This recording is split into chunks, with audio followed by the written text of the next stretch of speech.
What we're going to have a look at today is a chat with an author, artist, and photographer who's living in Denmark. He's just written a book, published a book called In the Blink of an Eye, and I'm in the book.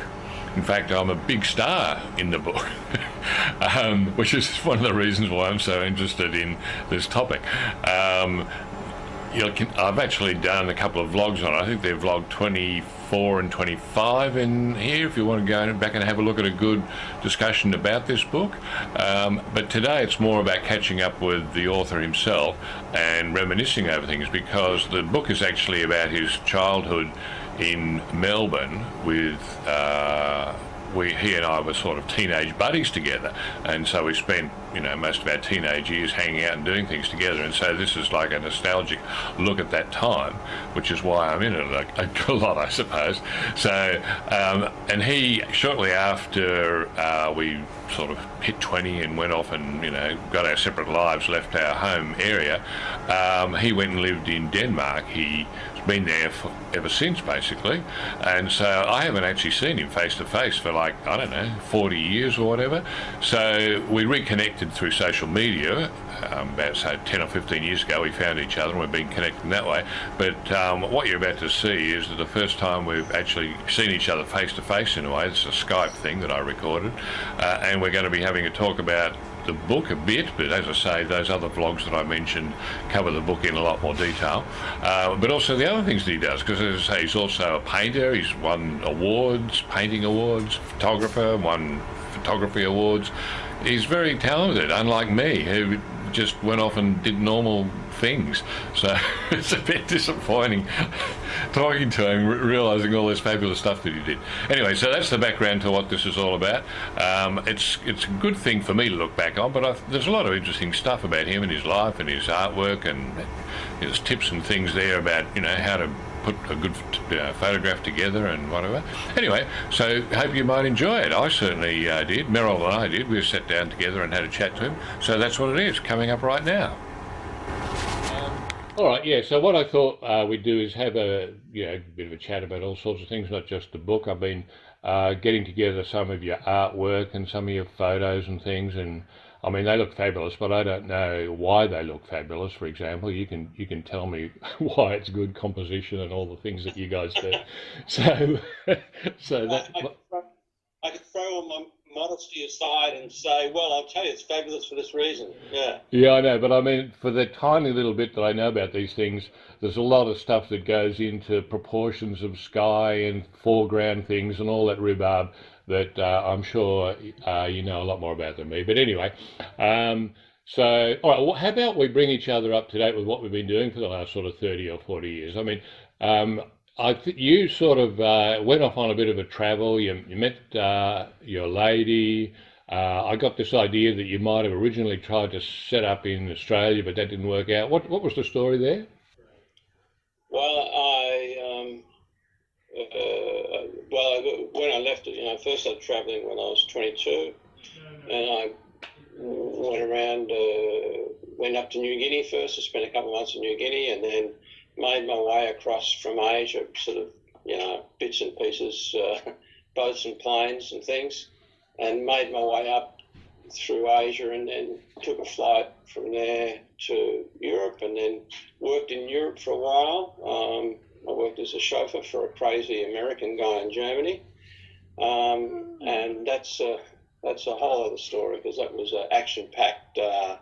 It ended up in a big drama, because he ended up beating up his wife and that, and I got involved, and the police got involved, and it was a huge thing. But that was that. That's another story. But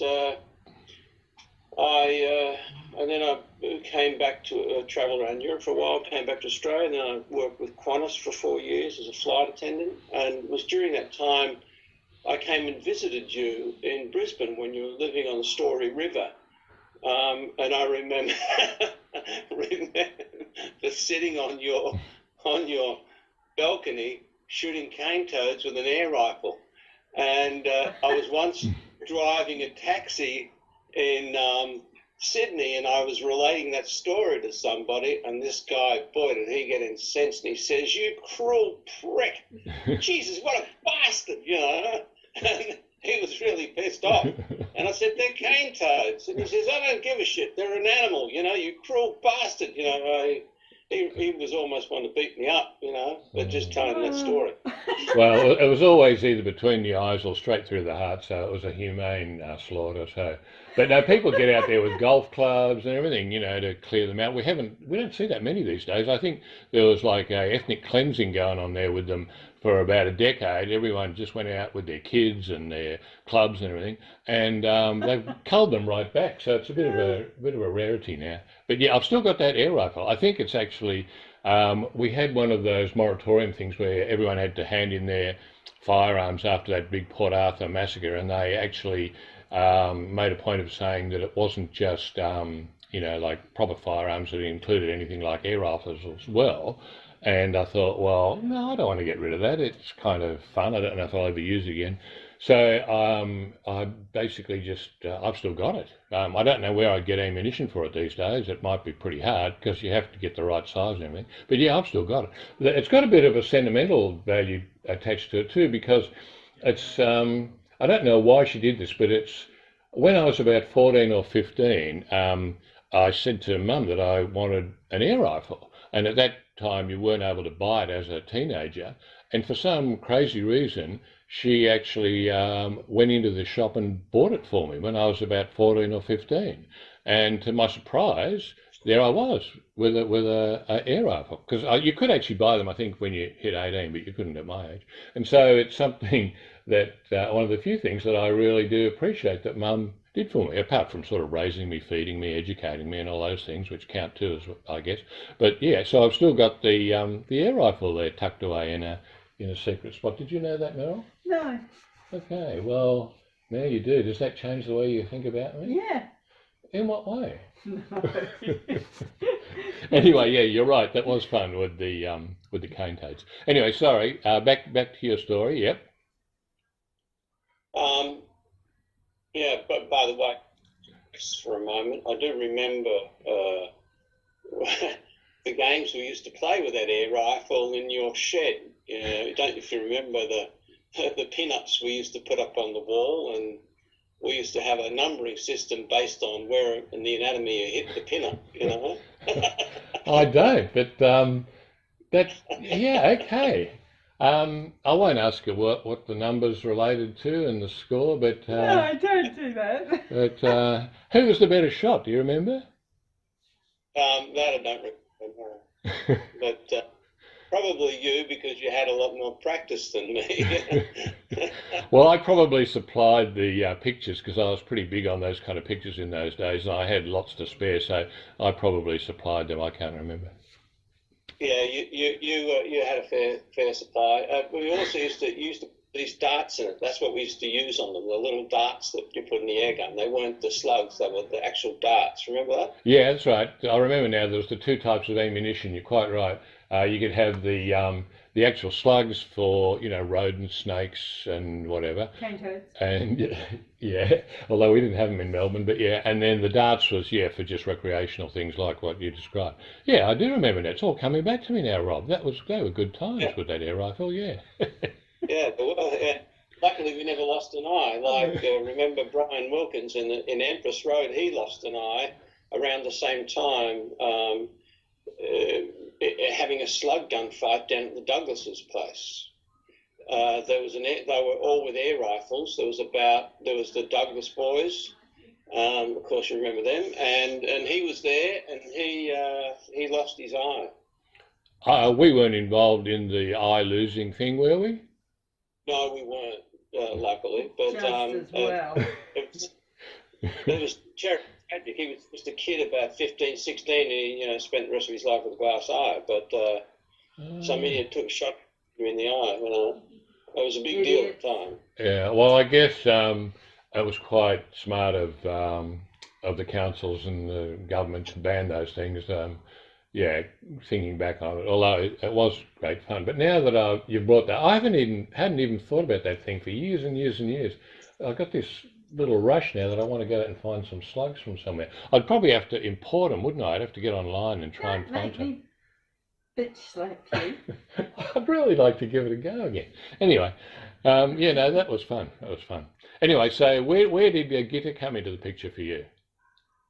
Well, after leaving the airlines and all that stuff, I wound up living in Denmark, and then and that's another story.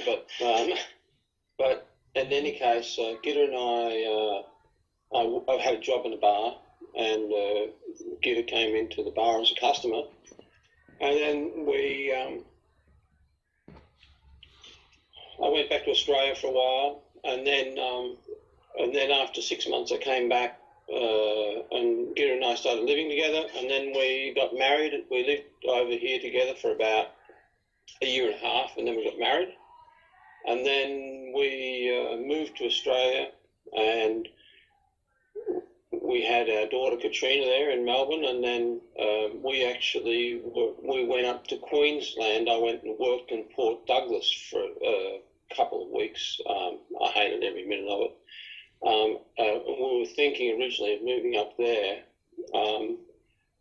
but we moved up in October, and it was unseasonally hot. It was like even the locals kept saying it was incredibly hot normally for that time of the year, and it was very physically distressing for me. I was working on a big construction site on the Mirage Resort in Port Douglas, and Gitter, we had a caravan, we had a little daughter.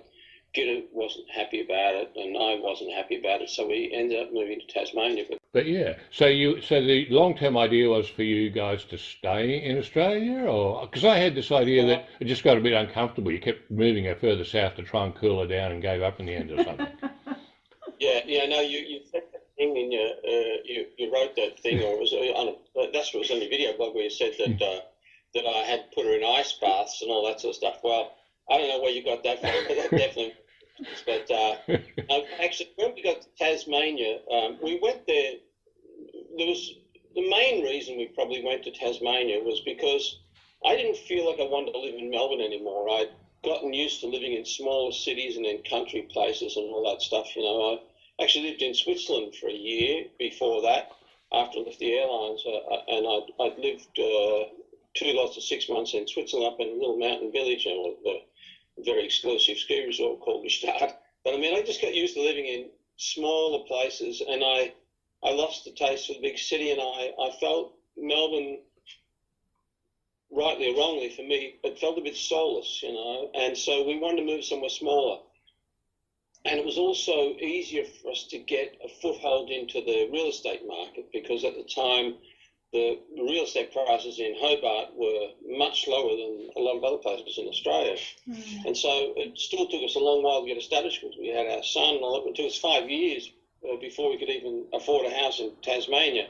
But, you know, then we got on that real estate ladder, and then of course, it helped tremendously. You know, we didn't look back. But the reason we moved back to Europe wasn't because we planned to come back. In fact, Gitter loved Tasmania, and Hobart's, I don't know if you've been there, but Hobart's such a magic little city.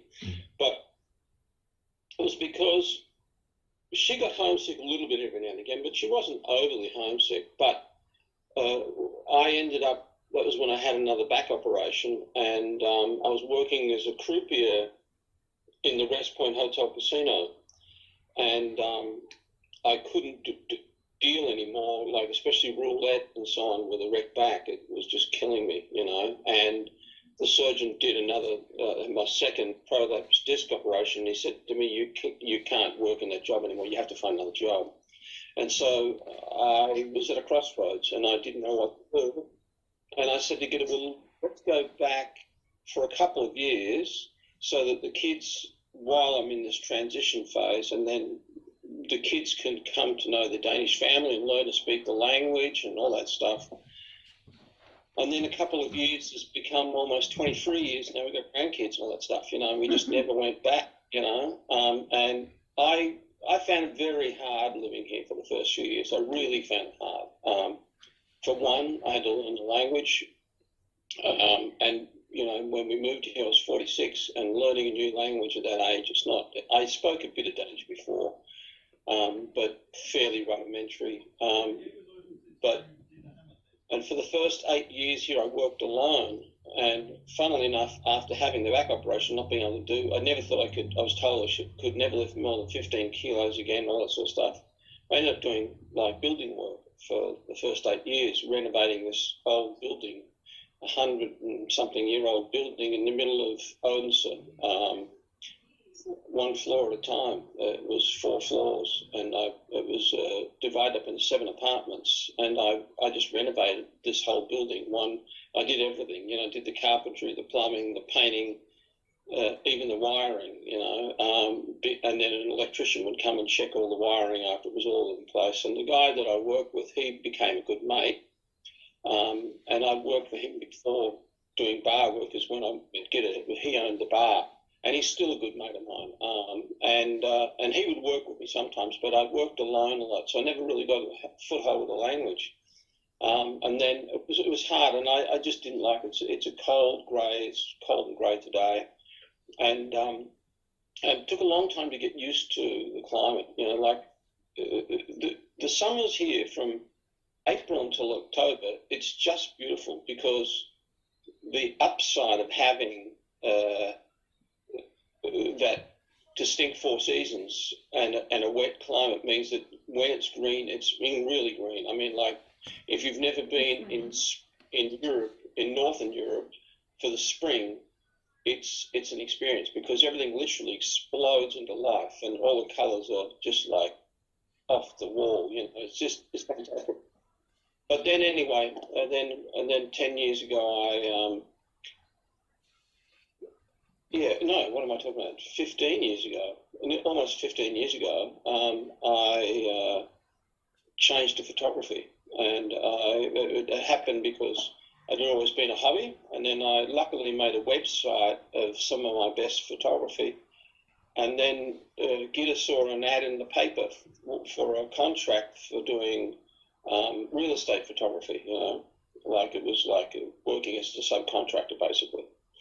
And I applied for it and showed them my website, and I got the job, I got the contract. So then I had to become self-employed and all that stuff. And then I had to bring customers on the phone every day and all that. And at first it was very daunting, because that's the hardest thing when you learn a new language. Is one of the hardest things, I think, and I think other people have expressed the same thing, is talking on the phone to people, because when you're face-to-face, you have visual clues and all that stuff, but when you talk on the phone, there's none of those visual clues.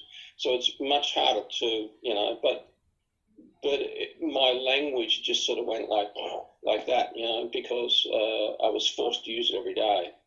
And before then, it was only with family or with the local shops, or, it was just like, or neighbours or whatever. But you tend to talk the same things all the time and that. But once I had to work for myself, then my language really took off. So now it's much easier for me, of course, and I feel pretty confident with the language, and I never could say I'm 100% fluent, because you always, especially learning so late in life, there's always things you've got to learn, and Danish is not an easy language to learn. It's a difficult language to start with, because a lot of the sounds there's these extra vowels, and a lot of the sounds are very different to English. And like, if you look at a word, it doesn't look anything like you would pronounce it in English most of the time, so it's just it's a whole different way of pronouncing things. And then I had to, I've got a visual memory, so, if you tell me a new word, and I can hear it 100 times, but it just won't go in. But until I can have a word picture of it in my head, so I can think, okay, you spell it like that, and it looks like this, and then it goes in a little drawer in my brain, and then I can remember it. And so until I could hear a word and think of, oh yeah, you would spell it like this, and then put it in the little drawer, it just wouldn't go in. But then once I learned the alphabet and learned how to hear the sounds and make the word picture, then I could learn it. How common is English? Because I haven't been to Denmark, but other places in Northern Europe, Netherlands and Belgium and places up there. It's the further north you go, it seems to be people are just naturally fluent in English. I don't know whether it's like a second language. In fact, there's a vlogger that we like to watch, a travel vlogger from the Netherlands, and she, when she was back in the Netherlands, she had a meeting with a whole lot of, she rides around on a motorbike, and so she had a meeting with a motorcycle club, a local motorcycle club from her town, to talk about her travels, and she made a vlog out of that meeting. Now, what was interesting about that was that everyone in that place, these were just sort of, like 40, 50, 60-year-old sort of senior biker kind of people, not the ones that, bite their heads off chickens and things. These were sort of, nice ones. But they were just communicating in English in the Netherlands as their default way of communicating.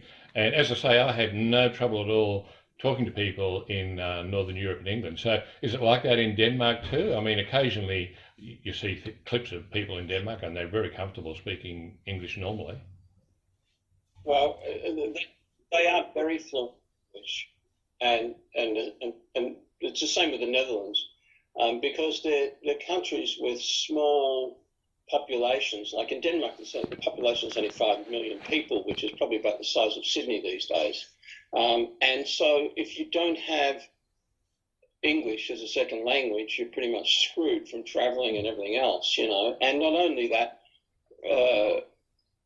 we are constantly bombarded in all of these, and there's a lot of people who are never particularly happy about it because the language starts to disappear under the bombardment of English, and I've heard it in everyday language, so even in the 23 odd years that I've been living here in this stretch.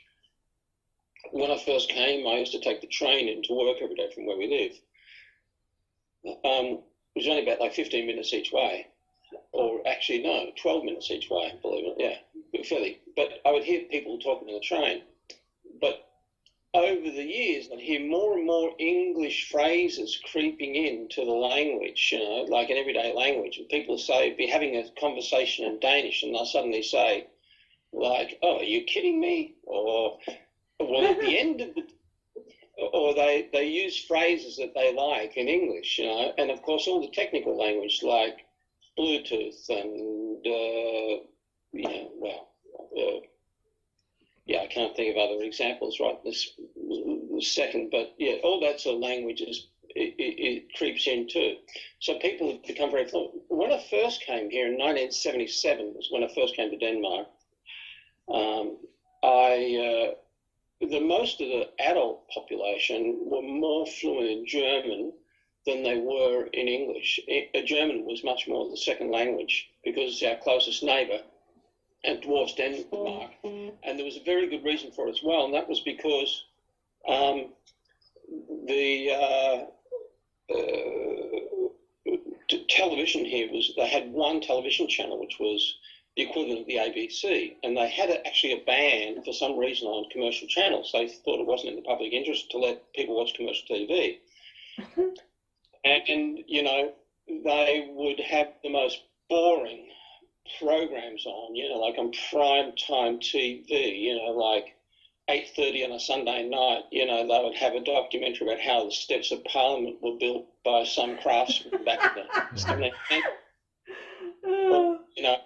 Or the sex life of a Brazilian grasshopper or something, and you'd be bored out of your mind. And was it packed with propaganda, like the Chinese and the Russians are trying to, tell everybody how fabulous they are? No, there wasn't any of that. But it was run by academic morons, basically. But anyway, there was a zillion German commercial channels, so everybody watched German TV. Everybody. And the Germans, they don't have subtitles. So if you're watching a movie and, with Bruce Willis or whoever, he's speaking the German, yeah? And, they don't have the sub, they dub everything in German. Oh.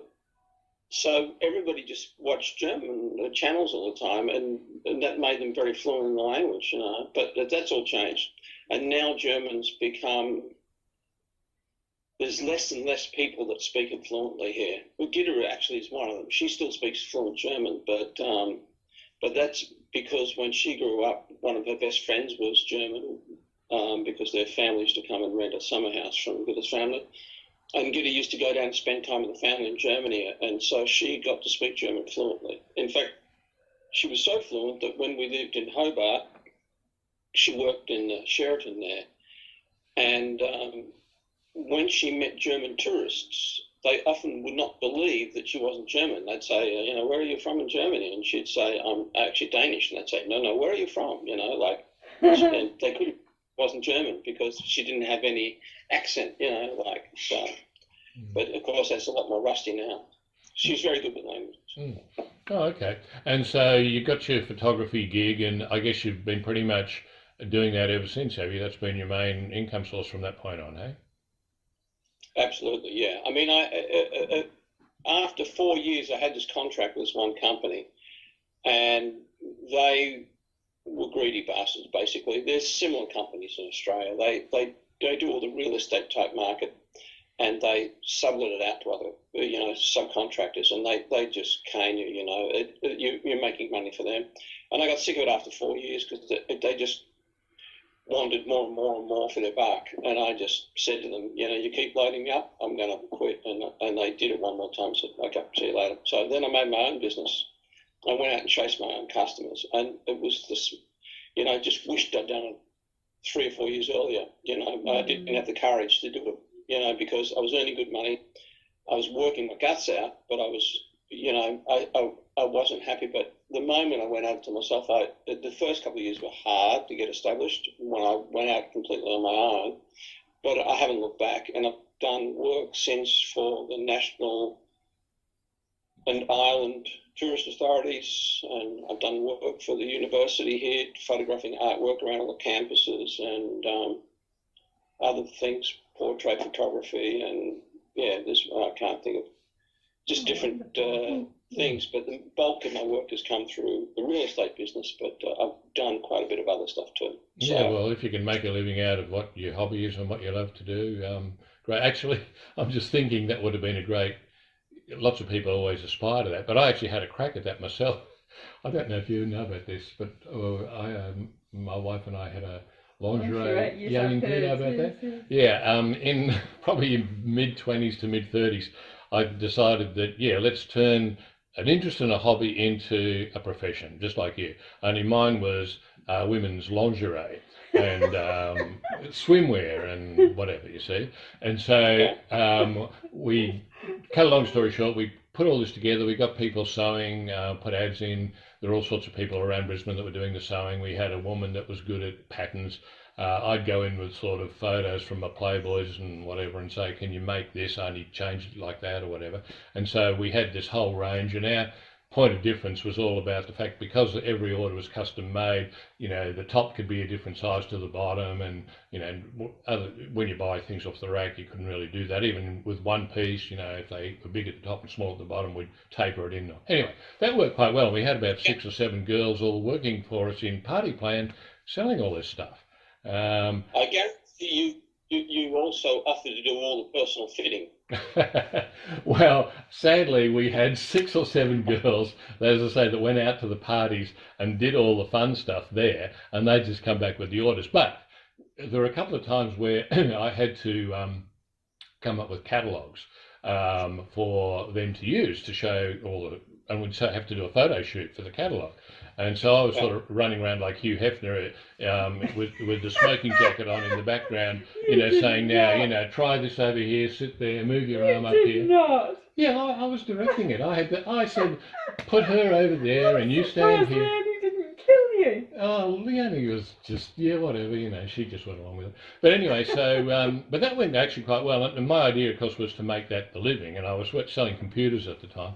And but it never really got to the point. In fact, it would break even plus maybe 10% or something like that. We could never sort of get to the point where we could build it to a big thing. But a couple of the parties were fun. They had this was back. They'd have prizes for little competitions and games. We'd give them a cask of wine, a free cask of wine, to get them all loosened up so that they'd spend up big. And the winner of these little competitions would get a sex toy. And back then there was only one sex toy back in the 70s. your standard vibrator, and only came in big, small, red, black, and white. So they were the only choices that we had. I think they might have they improved sex toys since then, Mel? I'm not too up with, or hey, I'm not saying anything about that. Anyway, I think they have actually improved the range and quality these days. But that's what we did. Hi everyone, Rachel here.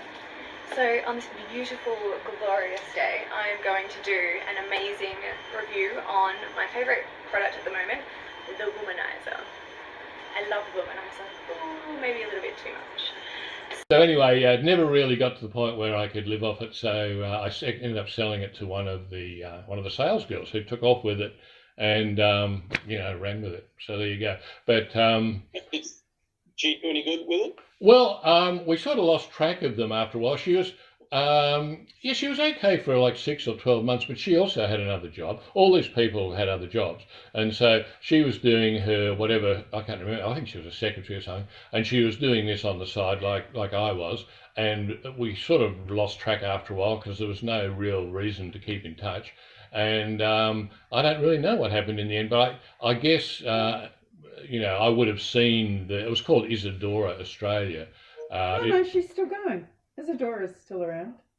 Well, it wasn't Isadora. It was based on a French sort of courtesan called Isadora, who is very. A lingerie company called Isadora. Is there? Yes. Oh, I'm going to have to. Oh, well, there you go. Maybe it is still going. Maybe it's flourishing, but that's what it was called. And it went quite well. So, but it was very expensive. We had to pay sewers proper rates and everything, and it was hard getting all the stocks and supply. But the kids were really young. They were only sort of under 5, 4, 2, and it was like we were doing all the packaging up in the lounge room, and the whole family was sort of knee deep in G-strings and garter belts for a while.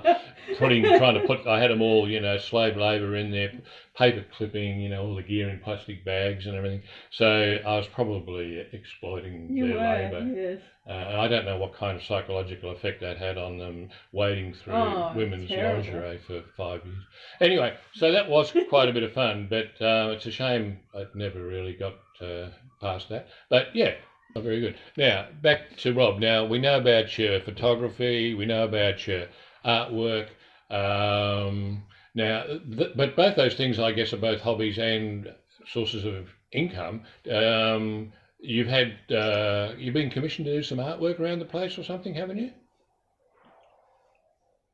No, not artwork per se, no.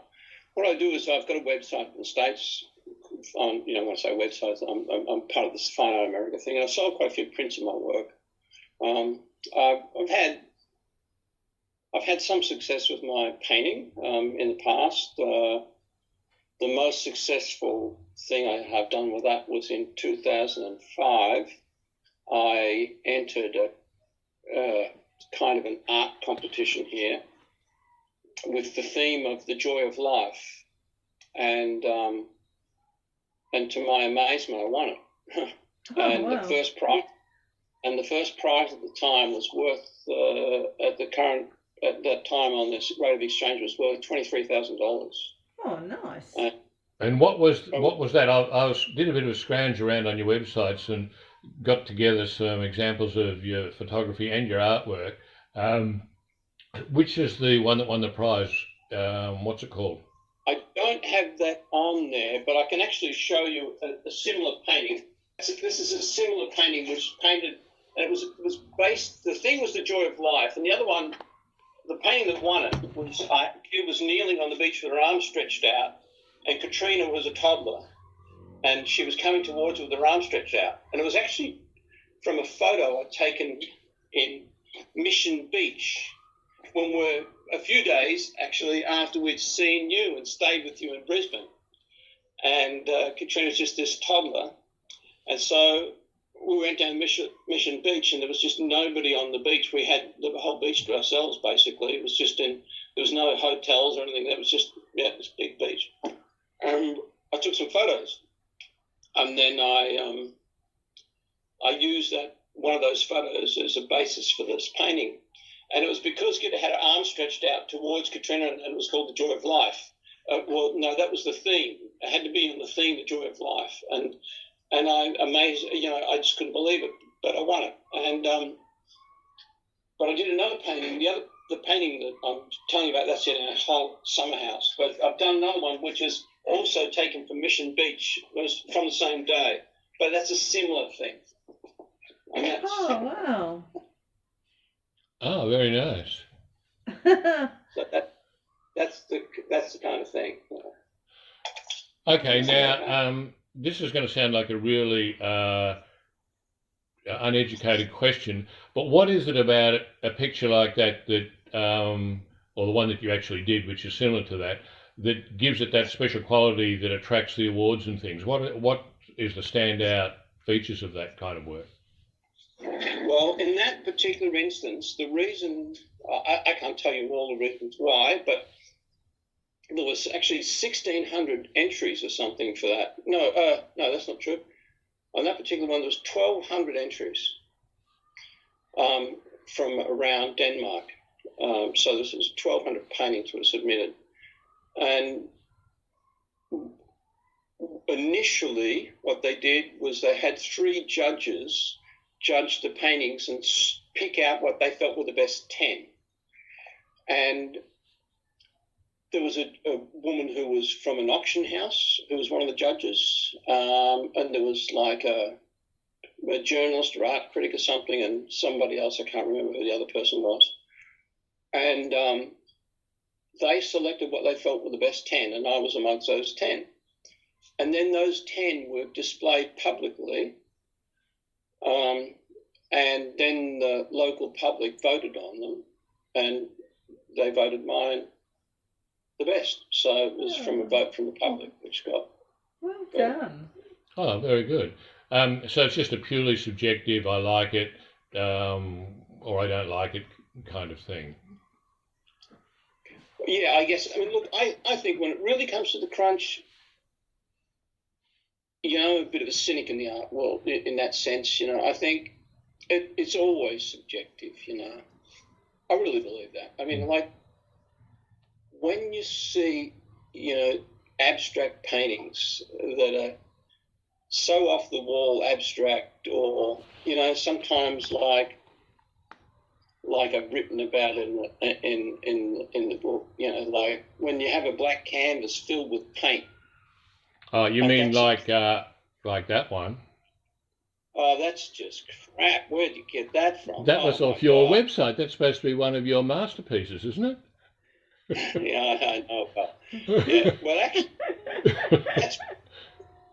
that's one of the very few abstracts I've done. But I mean, I don't ever pretend that would be great art. So there you go. It's actually hanging. Friends of ours really wanted, so that's hanging in their house. And it was actually the idea of that. I just started out putting lines on thing, and I called it The Cat and the Dancer because that's what I saw it myself, as somebody dancing with a cat at their feet. But you may not be able to see that, but there you go. Well, but I think all art is subjective in many ways. I mean, it's even with the art critics, you either love it or you don't. And that's gorgeous. Yeah, whatever. I just got lucky, basically. Well, here's another one that I really like. And again, I don't really know why I like it, but is that one that you're proud of? Well, it's not. That's just illustration. That's just pure illustration, and that was because I wanted to make a children's book at the time, and I started doing some. It was when my kids were small, and I thought it'd be fun to make a children's book, and so I started making some kid stories and poems and so on, and illustrating them. And they never got accepted by a publisher, but in the process of that, I got picked up by a publisher who liked my illustrations to do a children's book for Childerset, a book called I've Been to Africa. Have you ever seen any of that? Or No. I can show you if you want, but I did a children's book for Childerset in 1993, and I'll show you the book. Yeah, that's the book there. Oh, wow. And you did the illustrations? And I did all the illustrations for it, yeah. Well, it does look familiar. I don't know whether it's because there's other stuff around that looks similar. One of those is is the picture, the cover picture without the text on, is on my American website with the artwork of it. Yeah, but that's the. I can't see it on holiday. Oh yeah, that's it. Yeah. That's great. That was a big thrill to get a book out in the bookshops and all that stuff, you know. So there's all these illustrations of. Yeah. So. No, you're a talented man, Robert. And did you do the copy, the text as well, or is that someone else's work?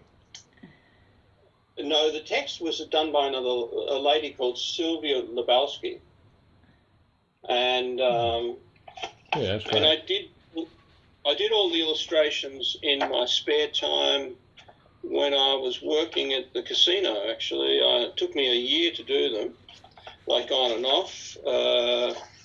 I just would do them in all my spare time. You know, I had a lot of fun doing it. It was great fun. You know, that was actually the sample one. And when the illustrator asked me to do, he said, I really like your work. He said, I've got a book I want to illustrate. He said, can you do a sample page? And that was the sample page I sent him. And then he said, okay, I want you to do the book. So that was all. Yeah, that's great. And so did you have any kind of art coaching, or is it all just natural stuff that you're gifted with, or what? Well, I always just painted, you know, I was always painting and drawing when I was a kid. I mean, it was just one of the things that art was always my best subject in school, you know, and I started painting when I was about 12, I think. And my grandfather, who lived down the street, he was a good watercolorist, and he taught me a few things, mainly to do with light and shade and stuff like that. But it was very helpful, you know. And so it's just been stuff that I've picked up by practice. Well, they look very good, but as I say, I'm not really sure why they're good. But when it comes to the photography then, now here's another example. Here's something that I think looks fabulous.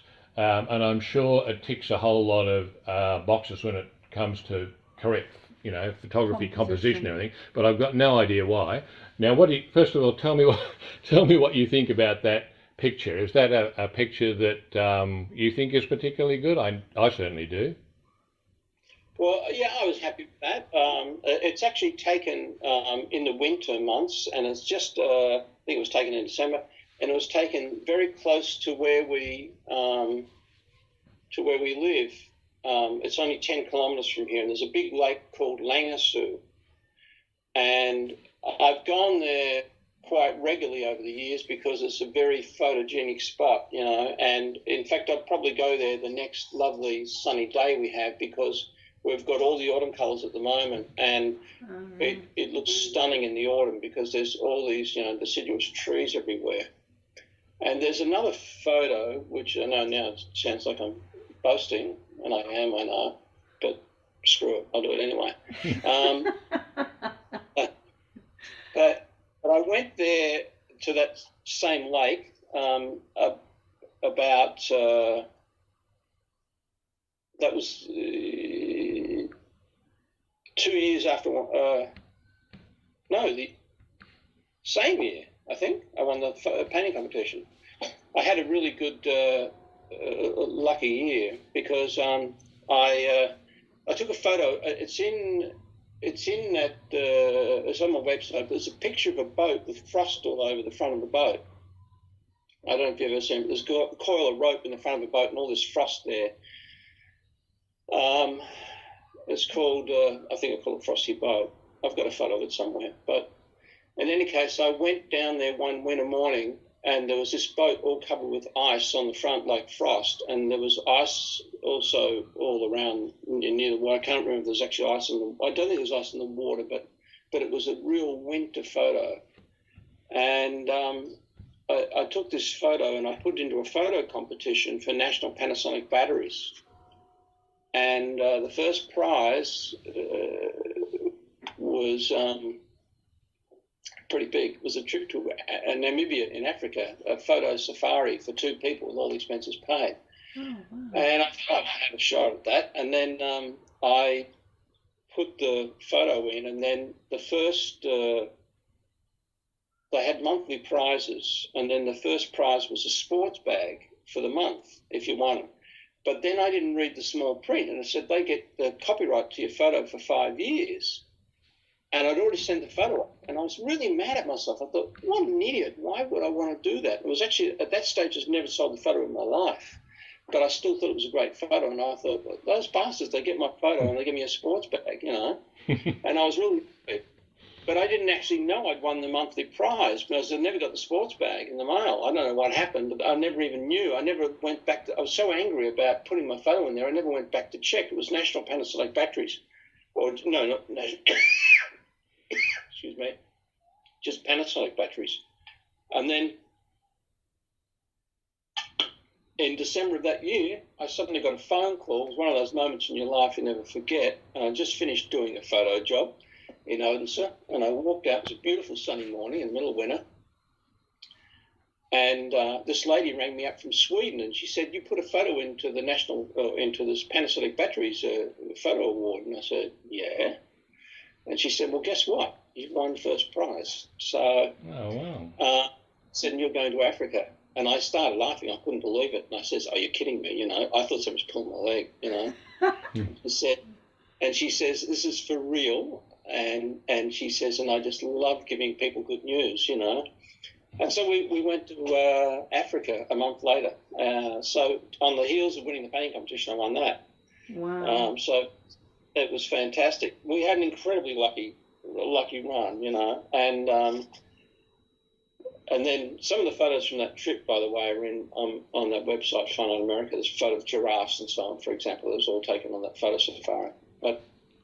But funnily enough, after that, we had this trifecta of incredible luck over the space of about a year, 18 months. And then not long after that, Travis he was just a teenager then, and he was listening to the radio one morning. And they had a competition about there was a sound or something you had to identify. And it was something like a didgeridoo. And Travis, being an Aussie, he knew it straight away. And he rang up. And he gets through the radio, and he says it was a didgeridoo, whatever it was. And I think that was, I'm not sure but it was something to do with Australia anyway, but I think that's what it was. And anyway, he couldn't enter it because he was too young. But it was actually, it's a long story, but he had to be over 18 or something. And so he handed the phone to get it because I think the phone was in her name or something like that anyway. And then the radio disc jockey rings her back, and he says to her, you know, you get her, and she's, yeah, and she didn't really know what was going on. He says, "Well, you've just, your son has given us the correct answer. You're going to go to Spain." So, and the first prize trip to Spain again. So we in those couple of years or 18 months, we won a trip to Africa, a trip to Spain, and I won this painting competition, which was worth more than $20,000. So it was just an unbelievable run of luck for about. Isn't that awesome? Oh, luck and a bit of skill, I'd say, as well. Yeah. Here's another one that I like. Now, tell me what you think about this one. I think that's fabulous. That's not that same lake you're talking about, is it? You have to pull it back a little bit. It's very blurry. Just Down a bit. I'm not even sure where that is now. I think if you can't see the caption, I think it's in a place called Hellness, but I'm not sure. Let me see what it says here. Sunset at Hellness below the lighthouse. Okay, yeah, then I know exactly where it is. Yeah. Well, yeah, I probably don't see that as one of my better photos, but at the same time, it's I don't know. It's just I just take what appeals to my eye. Well, this is the thing, you see, when I look at that, I think it looks fantastic, but I reckon if I was walking along that beach and, obviously it'd look nice, I'd look out, I'd see the sun set and the rest of it, but it wouldn't come to mind that this is an opportunity for a great photograph. So there's obviously something about what goes on in your brain that when you're standing in a place like that, up comes a little light bulb that says, got to get out the camera, this is a photo opportunity. But Okay, let's do it another way. Let's say, because one of the things that I like to do is talk about things that, retired people might like to do, fun things, hobby things that they might like to do. And of course, photography is one thing that, people like to explore. So if you're giving some sort of photography tip and you're using this photo as an example of a good photograph, how would you describe it to a newbie in photography in terms of what to look for and what to try and capture in terms of getting a good picture? Because I reckon that's a good example of something I would never think of, but it turns out fabulous. Well, yeah, with that particular photo, I don't like. I probably would find it easier to talk about the other one you showed with the log in the water in the lake, because there's some similarities between the two, but the one you just pulled up before, that's an easier one to probably relate to and why. This one here. Yeah. Oh, that's an It's interesting because one. not that old ugly bastard. No. Hang on, I'll bring it up again. Oh, he put his podgy paws in the wrong spot. Yeah, he put down my own picture on there. Well, I guess it's because what makes, I can maybe better explain it this way, and that's one of the things I wrote about in this blink of an eye. But, when my mother's uncle came to Australia in the 60s, he took some photos and sorry? Yeah, go on, keep going. I was keen on photography, but one of the things I can remember very distinctly, and it's one of the things which is applicable to that photo, and is that he had a photo of some waterfalls or something in Yosemite, I think it was, and there was a branch hanging down in front of the waterfall with leaves on it. And I said to him something about, in my naive 16-year-old way of seeing things, I said something like, why didn't you just move away so you didn't have the branch in the photo, or something like that, And he says, if I didn't have that branch in the photo would be boring and nothing. He says, because that branch gives the photo depth. He says, because that's the foreground and it makes it three-dimensional. And he says, and then if you take away the branch, it's just a scene. He says that branch and the leaves hanging there is what makes it layered and three-dimensional. Yeah. And so it was one of the most important lessons I've ever had with photography, that you look for elements to make a layered photograph and to give things dimension. And that's as it applies to landscape photography, because street photography and all those things is a whole other thing. But even those will still apply to that too in another way. But especially with landscape photography.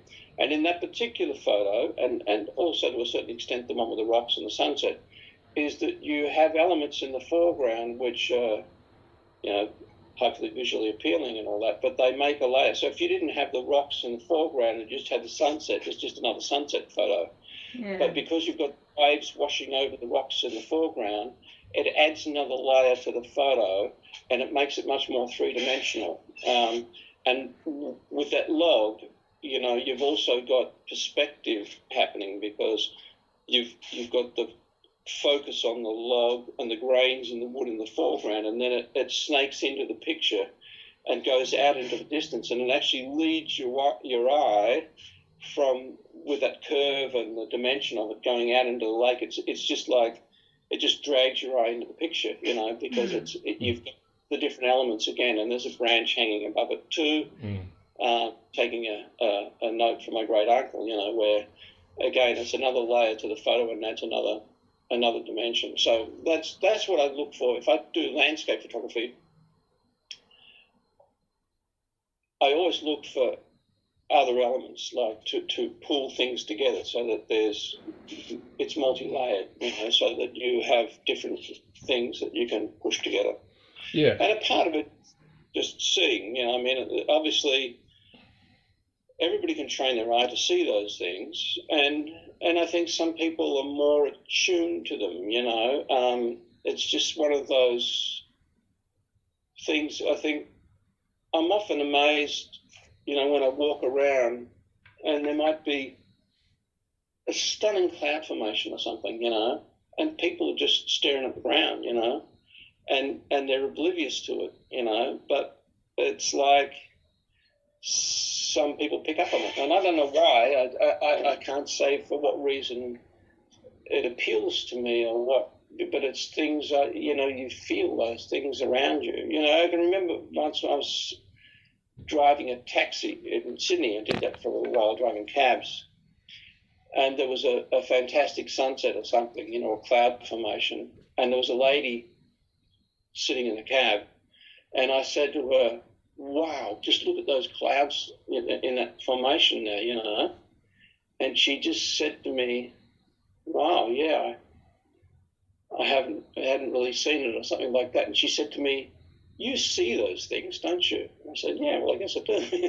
It's just what stuck into my mind, in my memories, when she said to me, you see those things, don't you? And I said, well, yeah, I do. It's just like, but some people are not conscious of visual elements in the same way. So what else do you get up to, Rob? That you got your photography. You're an author now.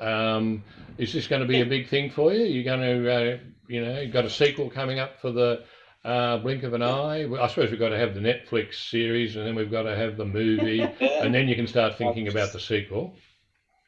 Well, as an author, I'm a rank amateur, and the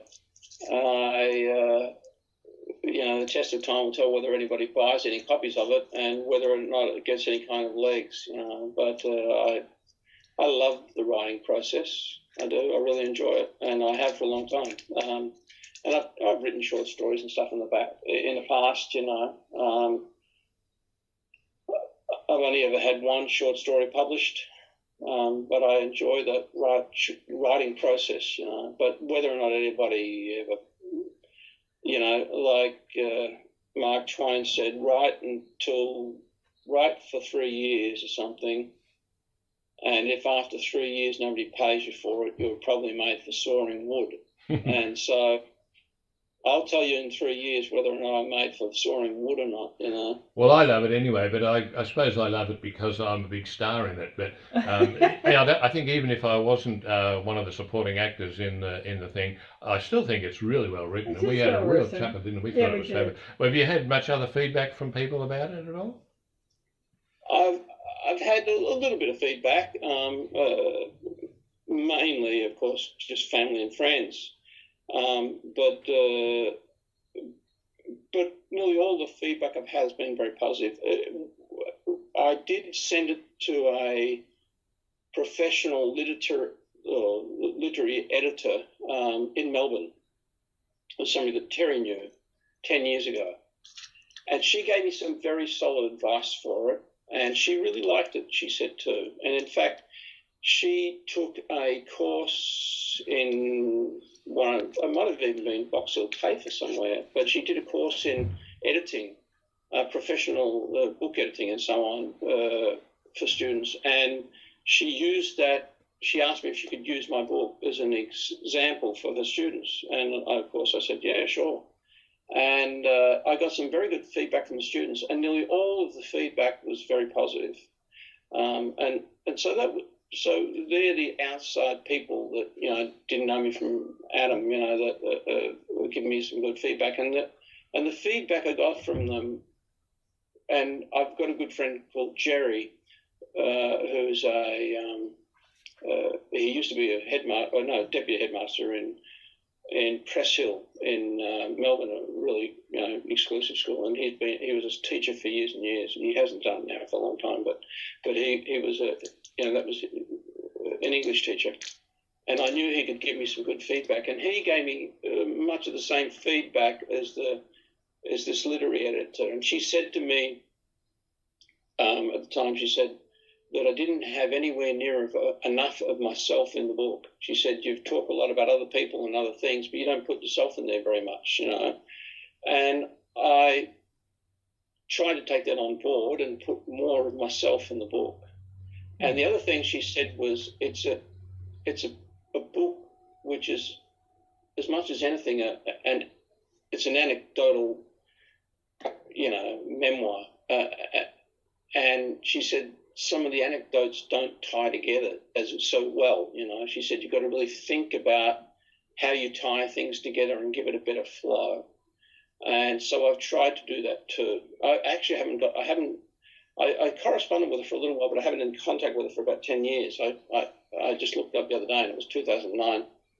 But it was very good advice she gave me, and she was very encouraging. She said to me she thought it was definitely publishable. She said, but you'll have to do some work on it before you publish it. But when she wrote that to me, like I said to you earlier, I've written most of it about 25 years ago, or at least the first half of it, and most of it within about 20 years ago. It's only been cosmetic changes, more or less made sense. And when she wrote that to me, I must admit I felt just dried up on it. I racked my brain trying to think of how I could do it differently. I just couldn't get any ideas. I just thought, no, I can't do it. So I just put it aside and decided not to do anything about it. And then it's just recently, I thought, screw it, I'm pushing 70 next year, and I thought it's just dumb to not push it out there and just take it on the chin, whatever comes. If it's good feedback, it's good, and if it's bad, well, at least I had a shot. Well, as I say, it sounds really good. Actually, Meryl, you're a bit of a voracious reader. What did you think of Robert's style? Because That's good. it's not quite the genre that you spend most of your time on, is it? No, he's trying to say I read porn. And he's trying to get me to say that because it delights him no end when I tell people I read porn. Well, is there any similarities between what you read and what Robert has done?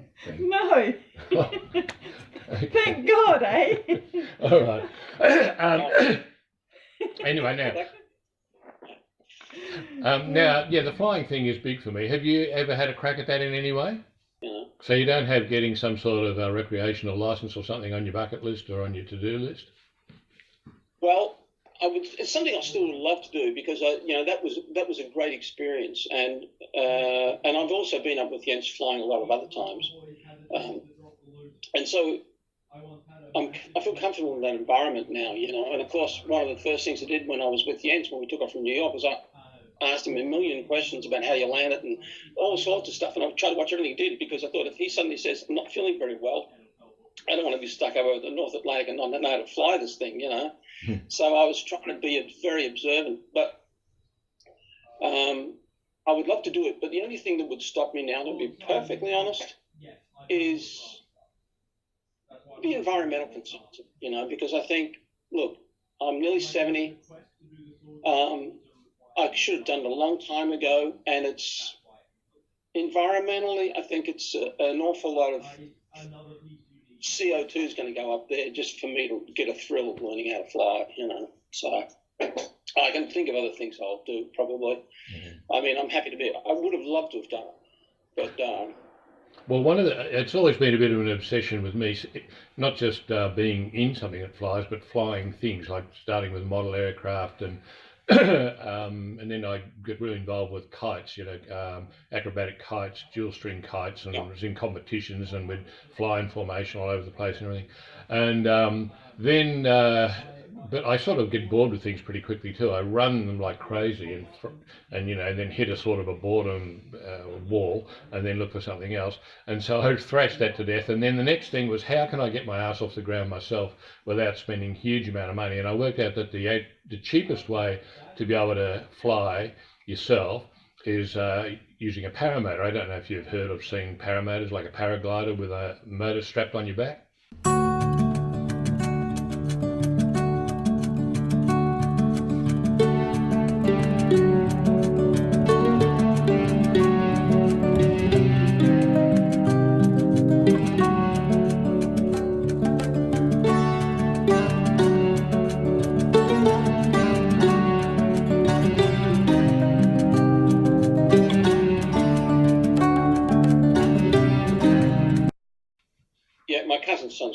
Yeah, okay. I've seen.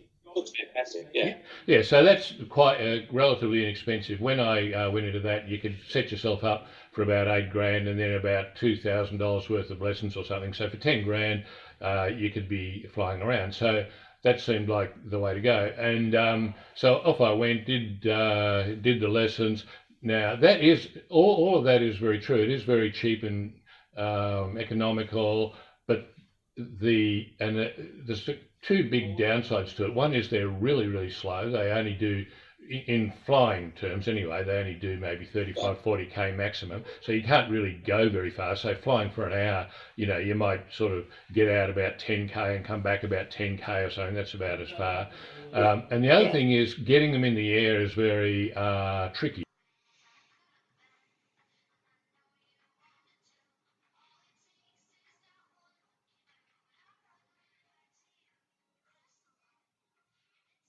It's very easy to stuff up your launch, and if you stuff up your launch, there's a lot of things that can go wrong. Not usually life-threatening things, but a lot of, the canopy above your head can sort of twist and drag you along the ground. And if you've got a motor with a spinning prop on your back while your canopy's dragging you through the rocks and everything, that's not a good look. And so, and that happens sort of, even for the really experienced people, that happens a lot, and it happened to me a few times. And there's usually like a few $100. You have to, the prop will break and the muffler will break and whatever. And so eventually the sort of the reward for effort equation sort of falls away, because you're constantly breaking bits and getting cuts and fixing things for a small amount of reward, not going very fast. So eventually I gave that away, and then I thought, well, there was a bit of a gap, and then I thought, well, there's lots of other things you can fly. So then I started to investigate the powered hang gliders, the little ones where by yourself or with somebody else, and I sort of got about halfway through that, and got a bit bored with that. There are other complications to do with that. It didn't have the takeoff problems, but you had to hang the thing, or you had to have a vehicle and trailer it, and then there was about an hour of getting it rigged and all that, and again, too much effort for too little reward, so I dropped that idea. Then I decided that the recreational aircraft thing, which is where I did the videos that you saw, would be the way to go, because the aircraft's already there, it's good to go. I researched it, you could actually get into it quite economically. They have a setup where you buy a share. There are about 8 or 10 people who pay about $8,000 each, 8 or 10 grand each, and that gives you a 1/8 or a 1/10 share in the aircraft. And then you just pay a sort of a small amount every time. This is once you're accredited, of course, and you can fly it. You pay a small amount, a share of the hangering costs of it and the maintenance costs. Yeah. So that seemed like a pretty good way to go as well. So I sort of persisted that for quite a while. I got to the point where I was accredited to sort of fly around in a limited area. They have various stages of licensing, and they let you sort of fly within about a 30k radius of the starting point, but you can't go any further. Now, if you want to, which is fine, but again, 30k, you soon get bored with the 30k. You want to go somewhere else. And so the next level is pretty much like a full-blown license. There's all the navigational stuff and a lot of hours and a lot more work involved. And I thought, well, I started to go into that so that I could just go wherever I wanted to, basically.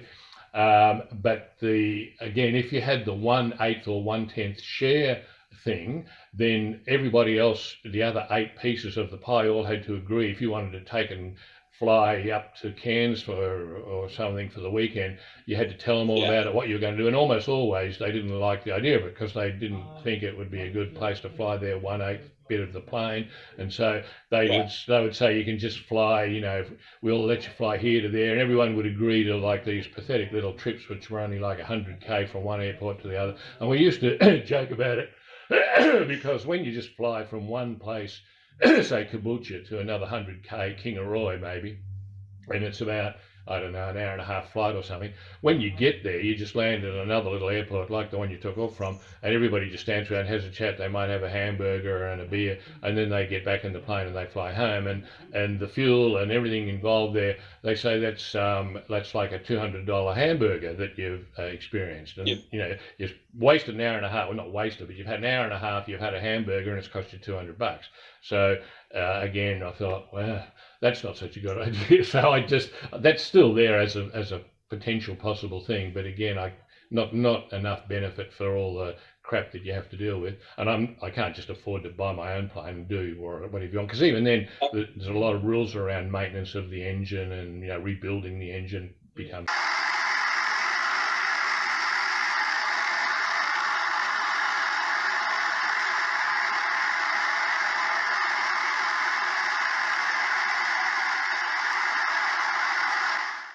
It's funny you were going to say that. I was about to suggest that maybe the best thing you could do would be to get a really successful video blog together and then buy your own Learjet.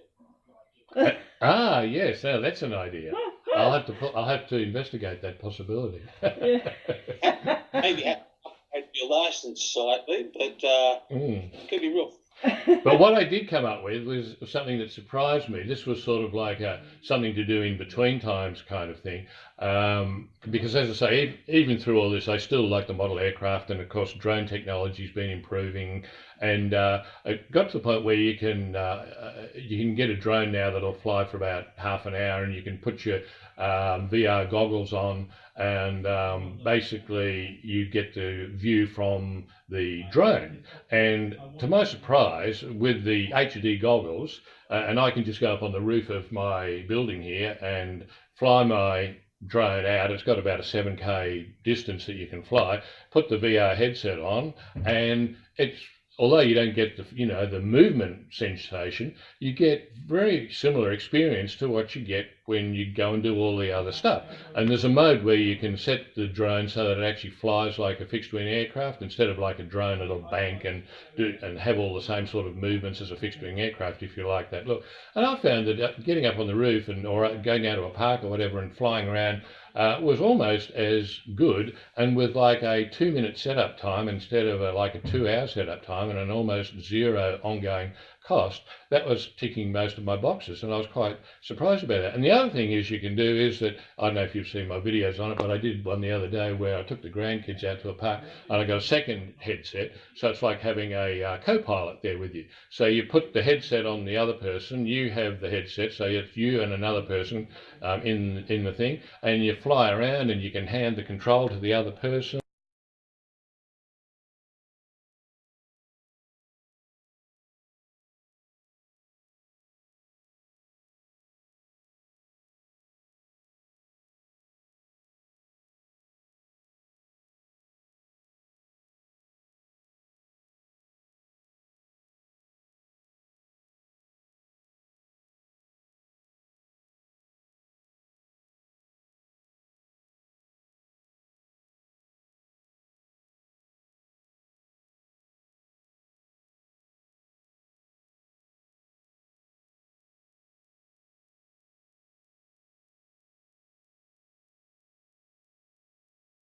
Yeah, video, I saw it. Yeah, and so as I say, I was really surprised that it was kind of giving me sort of 80% of the rushes that I was getting from going through all the other drama with almost no cost and no hassle. And the other plus is that flying is, for me anyway, is much more enjoyable at low altitude than high altitude. When you're sort of just at treetop level or around buildings and that sort of thing, it's much more interesting to me anyway at that level than it is at sort of like 1,000 feet. And when you fly all these other kinds of aircraft, you can't drop below 500 feet and probably 1,000 feet over built up area. So everything is just like small passing by. Whereas with these things, you can sort of, buzz trees and buildings and in and out and all around the place. There are certain rules around, people and so on, but you can avoid that. And so you get a lot of fun for way less cost, a couple of grand, and no license required.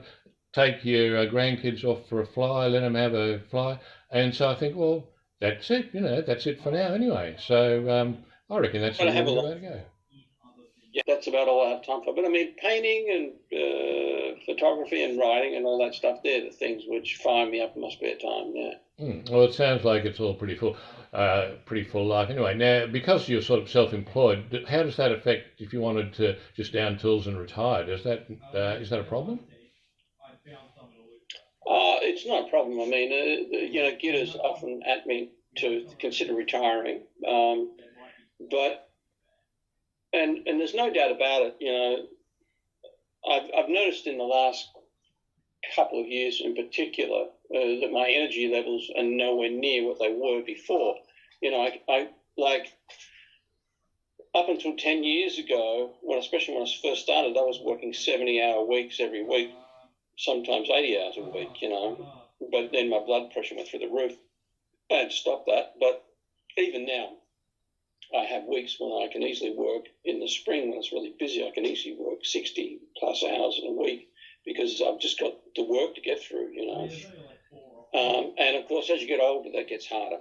And it's more for me a question of having the time to pursue the things I love. Like I've hardly painted anything for some years now because I just don't get the time to do it, you know.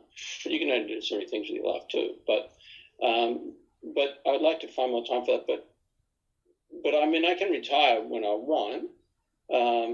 But of course, the extra income is tremendous. I don't have a lot of super. I've got some, but I don't have a lot. And I get very little in the old age pension. You know, I actually get it now because the rules are here that you get it regardless. It doesn't matter if you're working as a CEO. If you've worked for so many years, you get the pension. But you've got to work here for 40 years to get a full pension. And when I went on to the pension at the age of 67, and they more or less tell you have to, but I just look at it as a tax rebate because I pay way more in tax than I get back in the pension. But so it's just a kind of a tax rebate that I get. But it's I probably will work for another year or so at least until I'm 70, I guess, because I like the extra. It gives us tremendous economic freedom. We can travel whenever we want and all that sort of stuff, you know. And that part of it's good, you know. But and not only that, I have to say that I, for the most part, enjoy my work, and I meet people every day in my work, and there's also a lot of satisfaction for me in knowing that for an old guy who's, you know, pushing 70, that people are still prepared to pay me well for my skills, you know, that I'm still in demand for what I do. And that's a great feeling to know that people still want to pay you for your time, and that's a great privilege because a lot of people, and I know some of them who would like to work but can't find work because they feel as though they're being put out to pasture. You know, I have a brother-in-law, he was one of them, you know. He got fired from a job he'd been in for years and years. He was a sales rep for umpteen years, and he just got shoved out, and then he found it very hard to deal with, you know. And I think he's pretty happy with it now. He just plays golf all the time. But, you know, and that's cool too. But I'll probably go for another year. It depends on my health. I mean, as long as my health holds out, I'll keep doing it, you know. Yeah, well, you're lucky that you're doing, you know, earning your living from something you like Meryl's like that. Hey, Yeah. You've often said that even if you One lotto. yeah, you'd still do it. Is that right? Yeah, but I only work 8 hours a week. Yeah, but you get enough from that true. to survive if you Yeah. needed to. Yeah, but I'll still be doing this when I'm 110. Yeah, because Meryl's sort of niche market is people in our age that want to be fit, and there's, you know, more and more people joining that demographic all the time. So That's Yeah.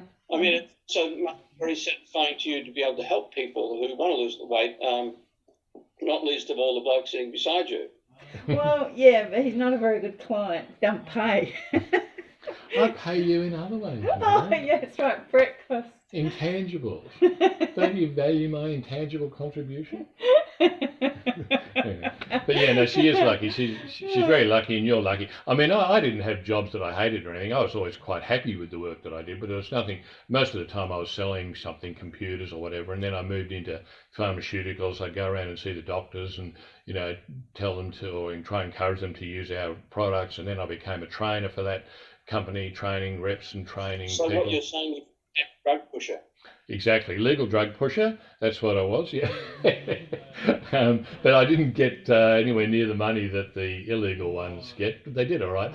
Actually, it was quite a good job. Really, they had a lot of you know, international trips, incentive trips, and things. If you pass certain milestones, you'd get a you know, a trip, and there was a lot of junkets, which they've wound back on since I left actually, where you'd take key opinion leader doctors off to conferences in places where there'd be like half a day of work and like 5 days of play, and because we had to go and make sure that they looked after us with their prescriptions. We had to tag along as well. So there was a lot of international sort of junkety stuff going on. But the powers that be have sort of worked out that that's not necessarily in the consumer's best interest if doctors are only writing scripts because they get to go to Geneva on a conference and get, everything paid for by a drug company. So those days are over. But that pretty much stopped about the time that I left. So I was able to enjoy that. But yeah, so I'm quite happy now. I don't have any trouble finding anything to do, that's for sure. I was going to say, if you ever want to get back into the drug business, you've got a pilot license. If you go to Central America, there's plenty of those jobs going in the drug business over there for people with pilot licenses. Yeah, there's lots of them in jail. I could use my drones. I could strap a few kilos under the Mavic and just fly it in and drop it down, and away we go. Yeah, and I wouldn't even have to put myself at risk. Yeah. Well, not visit you in jail. Now you've just attuned the NRA, the CIA, and just about every other drug people they're tuned into this conversation now. All the electronic triggers have gone off. Oh, totally hypothetical, just joking and whatever. But I mean, they are starting. I read today that in America somewhere they're actually starting to do the first regular deliveries for some place, some FedEx or somewhere like that, with small parcels are actually delivering within about a 5 or 6K radius. I don't know how they actually do it, but they, the drone takes it out to the site, puts it on your balcony or in your backyard, and people pick it up. And they're actually, up to now, that's mostly just been experimental testing to see if it's viable. Well, this has just come into service now. So I guess that kind of thing is going to be a lot more common, and I guess, sooner or later the drug dealers will work out that that's a really good, quick, easy, safe way to move your stock around. I don't know. But it's interesting, one of the people that I worked with for years as a drug rep, a legal drug rep, has just got a job talking to doctors about medical marijuana. And so, she doesn't mind a little partake here and there herself.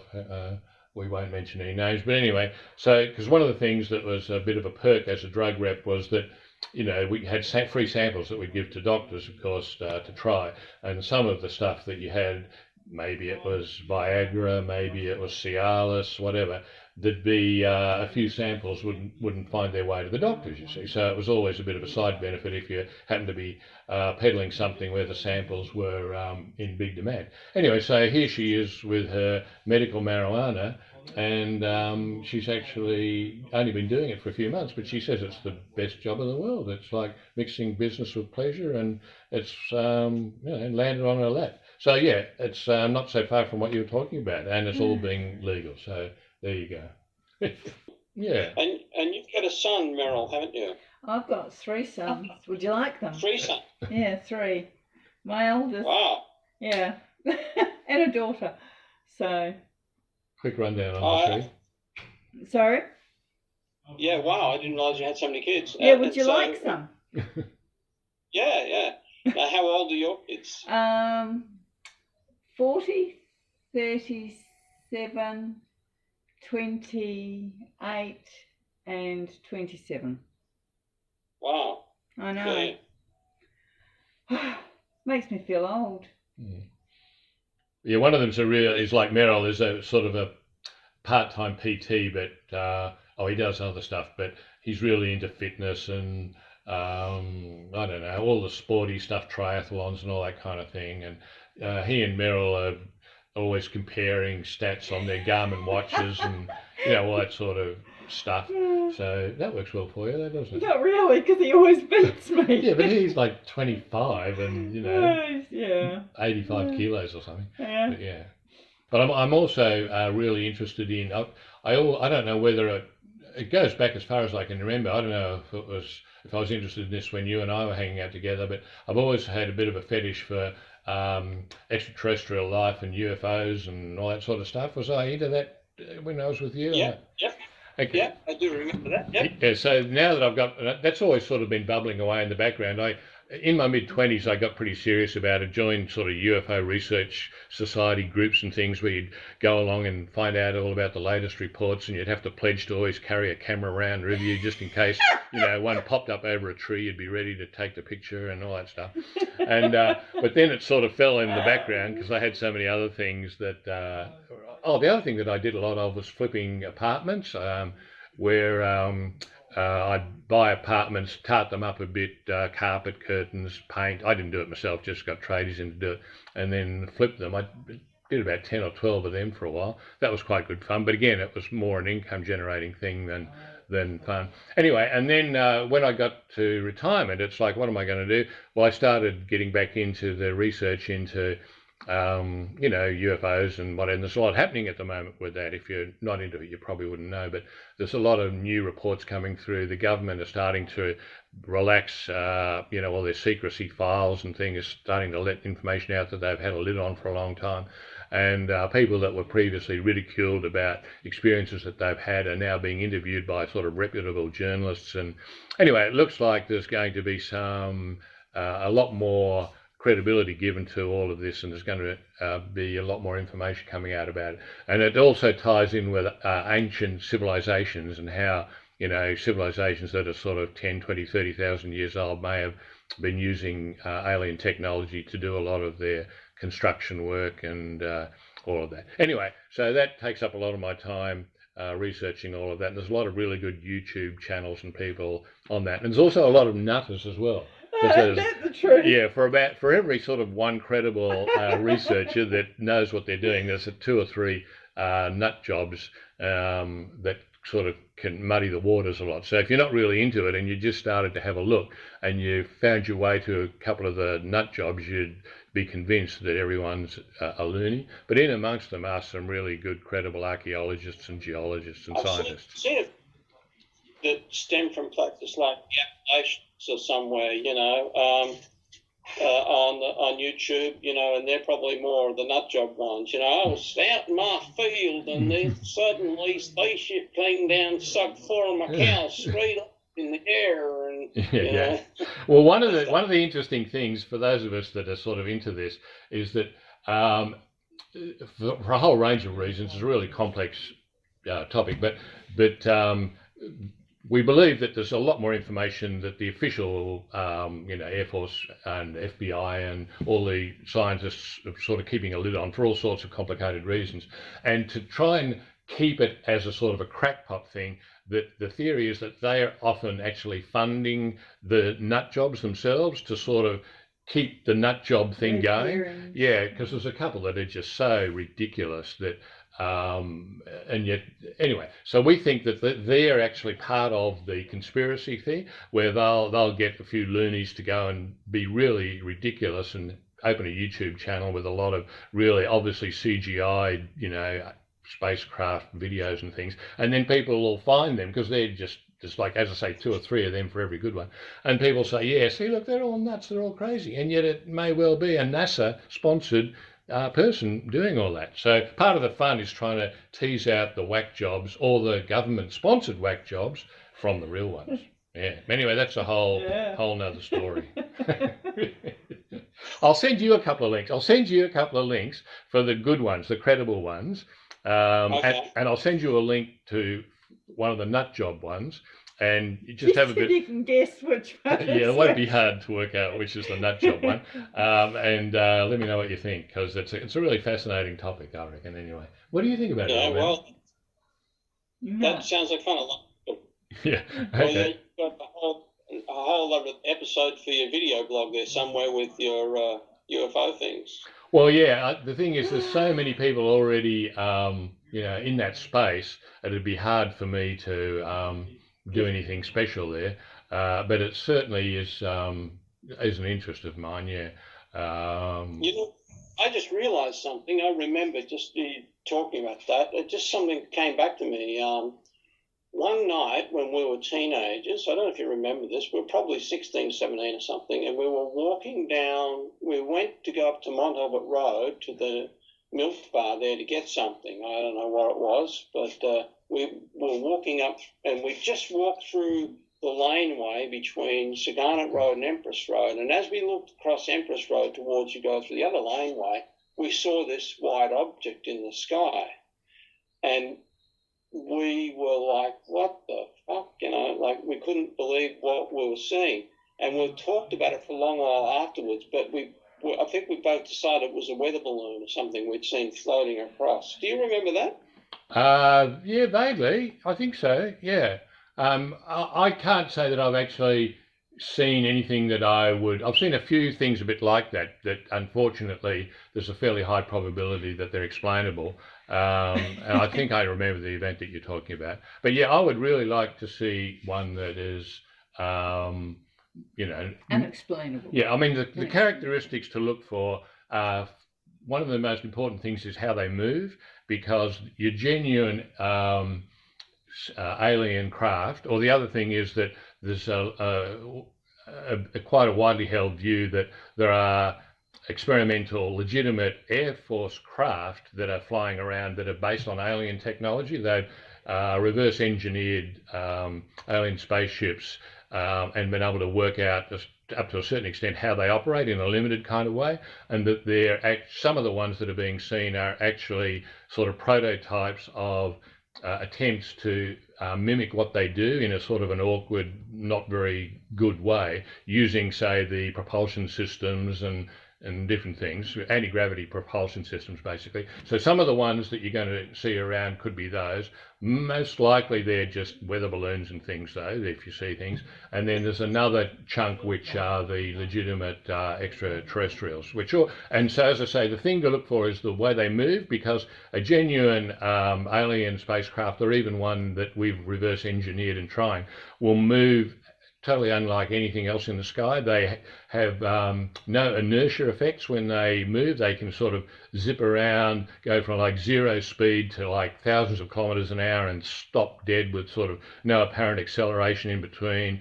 The G-forces would just kill any human being inside if it was a conventional aircraft, and nothing that we've got has that kind of movement characteristic. So that's the first thing, is how they move. And the second one is that they tend to appear and disappear very quickly. There's some way that they either have to cloak and then appear and observe or whatever they want to do, and then they can just uncloak and do whatever they want to do, and then they recloak and then just disappear again. And normal things that you can explain don't sort of appear and then just disappear. And they just disappear really quickly. They'll hang around, make their observations or whatever they're doing, and then within like a second they go from being like 50 meters above you to gone. And those kind of sightings, and particularly if they're witnessed by multiple people, if one person talks about that, or even 2 or 3 people, it's a bit sus, because they could be making it up or trying to get a bit of, their 15 minutes of fame. But when you've got like big groups of people, particularly if they're Army, Navy people that are starting to come out and talk about it, that are all corroborating each other and all seeing them in groups, they're the two things that separate the legitimate stuff to me from the nut jobs, or the people that have just been out on the piss or on the drugs and hallucinating. But anyway, that's part of the fun, trying to sort it all out. Yeah, Joe. Anyway, I'll send you a couple of links and have a look at it and let me know what you think. Tell me if you think there's any substance in it, or if I'm just off on some whack job tangent like some of them are. What did you say? I'm suggestion and all that stuff. Yeah, I've got an open mind when it comes to things like that. So. Oh, very good. Okay, and what's your assessment of it all, Meryl? Let's just have your take on it.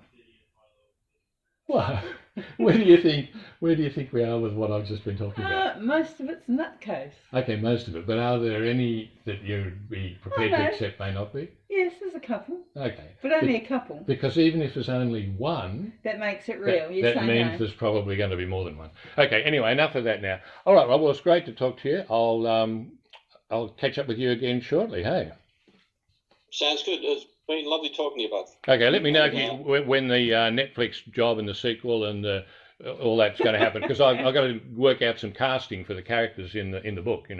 That's going to be an important job. That'll be in the next lifetime. Okay. All right. See you later, Rob. See ya. See ya. Bye.